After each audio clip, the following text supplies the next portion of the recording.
Well, hello friends, and welcome to another new video in a new year, which will probably be the same as the last 2 years. I'm sat here drinking a wee rosé wine out of a really small bottle, and I'm going to talk about Wolfenstein The New Order, our favourite chase and shooting game. The game is available on the Xbox 360 with 4 discs, the PS3, the PC, Xbox One, PS4. I think that's about it. I'm surprised it's not got a Switch version because just about everything else has. In fact, it might have a Switch version, I don't know. I know the second one does, so surely this one does as well. It would only stand to reason, wouldn't it? Because who wants to jump into a series in the second game? Technically the third game, but it's the second game because it's called Wolfenstein 2. Some things turn out unlike what you would like them to.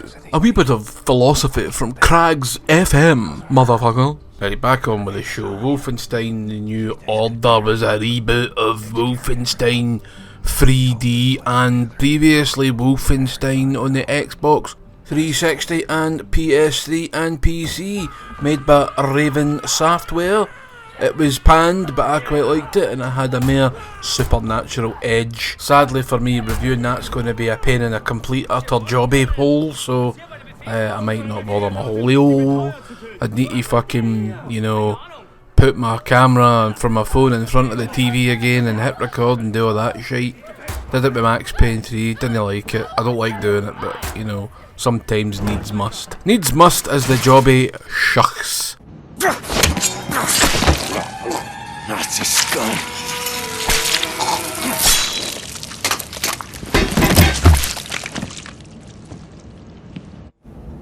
Anya, where'd they take you? Legs are like jelly. Fingers feel numb. Mother of all headaches. And this iteration of Wolfenstein is made by Machine Games. I really wish id would stop farming out their properties, but these ones have turned out pretty good so far, apart from the odd hiccup here and there. Nothing can be perfect, but sometimes the decisions that these companies make can be really, really baffling. So I'll give you a brief overview of this game, right? You go Mr. Blowjobby Blazkowicz again. Fucking hell, Blowjobby. And it's alternate history where the Nazis win the war with the help of Death's Head and start a game you're assaulting Death's Head Castle, and it's fucking mental, mate. I really like the opening, actually, one of my favourite parts of the actual full game. This is a long game, this is about 12-15 hour campaign, no multiplayer whatsoever, single player only, great stuff. And it's got nice wee bits to break up the constant pew pew shitty shitty bang bang bits. It's got some slow bits, you get some nice cutscenes, they're all pre-rendered though, because they're all in 16:9, so you get your borders, so it's not in game, which is fine. And the same with the other games, there's retro levels in here. I think there's just the one, and it's in your home base in a mattress, but it's just hard as fuck. So one thing I did find out about the old blood retro levels were far easier than this one. I think, like I say, this is just one level, but it's tough, so have a wee bash, it's good fun. It's nice to see the old and new graphics merge, even though I don't think Wolfenstein 3D is all that interesting of a game. Now that is, enjoy. Another thing I noticed about BJ is he talks like Max Payne, everything's a pure mad whisper. I'm going to go and shoot some bad guys and maybe have a shine, and I think after that I'll have a pure sandwich of something. Maybe, well, maybe something fucking German, because that's how these cunts are eating now that they've taken over the world. They fucking bratwurst and fucking sauerkraut pieces for me for the rest of the fucking decade.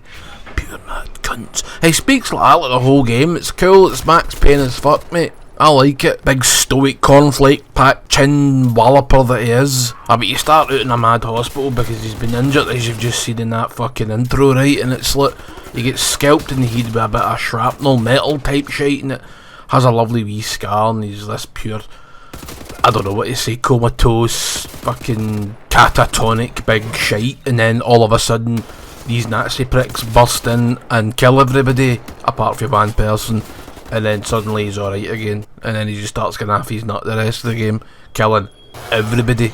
Like, you what did Chib. Fucking love it, mate. And it's pure old school as well, because you don't get any regen in health or armour. You need to find it on. You get to carry every gun that you've got, like Duke Nukem or the Doom Scalper, and then fucking this brilliant. It's old school in that regard. With a lot more checkpoints, so it's not as fucking irritating as the actual old school games, but you get the idea. And the mission varieties will be from chib to steal things, kill, blow things up, kill, try not to get killed, and then fuck everything up again. It's good. The variety is nice. I mean, there's some slow bits.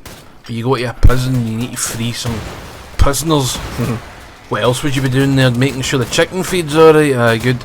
And then you'll be like fucking need to take over an underwater submarine as opposed to one that flies. And then you even go to the fucking moon at one point. We need these nuclear codes, mate, for this big fucking cannon we've got. Mate, but they're not kept on Earth. What do you mean they're not kept on Earth? Where are they? They're on the fucking moon, mate. The lunar base that it's built, because everyone has a conspiracy theory about, You know, Hitler and the Nazis. if they fucking had moon bases or fucking not. And well, this one they have a fucking moon base. Looks kind of Destiny actually. There's a bit in Destiny when you go to the moon, and I'm like, this is kind of similar. It's a fucking moon, would you expect? It's a big white rock. Big white dead rock that just hangs there in fucking space and comes out every night and goes, alright troops. You know that, so, well, it's a fucking moon, isn't it? Dancing in the moonlight, everybody was feeling shite. Or some pish. Fuck off. I'm just trying to have a wee bit fun here, because we're scalping into 2022. In fact, by the time you've seen this video, we're in 2022, and I'm no thrilled about it after the last 2 years, okay? So, let's just try and have a laugh and get drunk on that fucking Russian standard vodka, if we're allowed to drink something that's made in Russia. It's probably fucking made in, you know, fucking Linlithgow or some pish. It's made out of totties. Every cunt's got totties. I've got totties growing at my bastard ears. I'll need to sort that later, right? Shower time! The fuck was I talking about now? All the weapons that you can carry, you can dual wield a lot of them. Not all of them, but most of them. And the wee sniper rifle thing, you get the white gun that turns into a fucking laser gun when you get to the moon. It's pretty cool. I was saying the boss fights are not that great either, but what can you do really? They're more, not really so much like bosses, but just slightly more dangerous versions of what we've already got. Apart from 1 or 2, like the last boss is no bad, and the London Monitor boss is pretty cool, which is the big fucking tripod thing. I just like that because it's a tripod. What I sell. And it's not bad. It's not a bad boss fight. It's not brilliant, bad stretch or fucking. What else in this game? Brilliant. The game is brilliant overall, but it's fucking tough. And I think the difficulty in some places can just get a wee bit annoying. And another favourite level of mine is a train one, when you get this super weapon and it's like this. I don't know. You get like a mech suit, and there's a fucking, well, you don't get the mech suit, but you find the mech suit, and one of the other characters fucking uses it later on, and she just batters fuck out every cunt because she's in this Master Chief suit. And then, but you find this orb thing that's like a big sphere of danger, and you unleash it, and you're like, what the fuck's this do? Or just press the button and go for it. No bother. And you just wreck this train and an entire bridge that it's fucking travelling on. It's wonderful. It's wonderful, wonderful stuff. One of my favourite levels, but it's difficult because at one point all of a sudden you'll just have wave a fucking enemy, and it's like, you really stopped me in my tracks here, and you're actually starting to damage my fun a little bit. But it's such an interesting level, and a lot of ups and downs and runs and boots, and fucking people getting splattered with giant boulders and fucking folk falling off the bridge, and I just find it a very satisfying level. But the difficulty, sort it out, will you, machine games? Well, not for that. This game came out in 2014, so it's fucking ancient, do you know what I mean? And a wee minor spoiler here, Hitler's no in this game. You fight death, said at the end of it, right? Hitler's in the next one at some point. He's a wanker, not to anybody's fucking surprise, you know what I mean? And being as that this game is set in an alternate history of World War II, it reminds me of The Man in the High Castle, written by Philip K. Dick, and I will imagine that was quite an inspiration for this game. I really highly recommend you either read the book or watch the series on Amazon. So I'm sorry, I'm going to need tangents here. I want to talk weapons again, right? So dual wielding's cracking, and you get this upgradable laser gun, so just be on the watch for like boxes cutting about to upgrade. Not just that, but your machine gun and like your shotgun, get ricochet gun, shotgun, it's fucking great. The game doesn't have a rocket launcher though, which I think is bizarre. No rocket launcher and no grenade launcher. Strange. But you get throwing knives, which is even more strange, I think. Not that they're no handy or anything like that, but fuck me, it's like, can't use a rocket launcher instead, pal. Aye, cool. No, mate. You can piss off. Anyway, aye, so the game's quite long, single player, it's good fun, it's gory fun, and it's from 2014, so it feels a little older than, you know, normal. The list of combatants you'll be facing off against is quite varied as well. I'm actually quite impressed. So you get soldiers, officers, shotgun guys, fucking super soldiers, mechs, dugs, fucking tripods, bigger mechs, even bigger mechs than that, mate. You even get a choice, a moral choice at the start of the game, where you have to choose between two guys to save. You've also got hubs to kick about in. You've got your main home base, and that'll eventually get attacked. And you're like, fucking hell, man, getting a fucking spark in here. Game, like I say, it's got a learning curve on it, difficulty curve. So feel it out for yourself. Just don't be afraid to put it on a lower difficulty.